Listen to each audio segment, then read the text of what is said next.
आदाब नाजरीन, INE today news में आपका खैर मकदम करते हैं।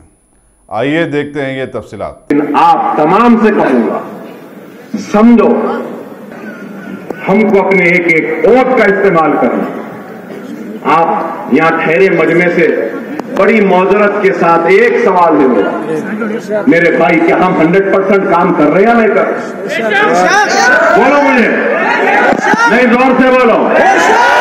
नहीं कर रहे तो वो भी बोल दो नहीं कर रहे, सुनने तैयार हो। अगर हम 100% काम कर रहे हैं तो फिर ये पोलिंग 50% क्यों भाई? काम तो 100% है ना, फिर पोलिंग 50% क्यों?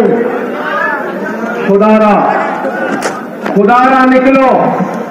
चंद्रायन गुट्टे में भी यही बोले, अरे अकबर साहब को कौन हराता भाई?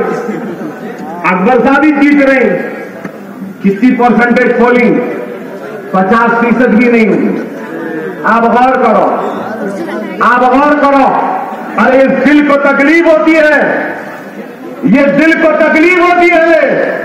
हम आपकी इज्जत, आपकी रखात, आपकी शान, आपकी शौकत, आपकी अजमत के लिए दुश्मनों से भिड़ रहे हैं, दुश्मनों के गिरबान को पकड़ रहे हैं, अपनी जिंदगियों को खतरे में डाल रहे हैं। नहीं मालूम कि हम कब मर जाए, कौन गोली मार दे, और हम इतना क्या अकेले लड़ते हैं। और आप क्या 5 बरस में एक मर्तबा वोट के जरिए अपना हक अदा नहीं कर सकते?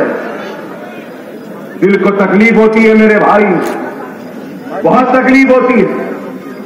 खुदारा समझो, मुल्क के हाल को महसूस करो। अगर आपने हमारे चैनल को सब्सक्राइब नहीं किया है तो आपको यहाँ सब्सक्राइब बटन दिख रहा है, उसे क्लिक करिए और सब्सक्राइब कीजिए, और साथ ही साथ बेल आइकॉन को भी क्लिक करिएगा, जिससे कि आपको ताज़ा अपडेट मिलते रहें।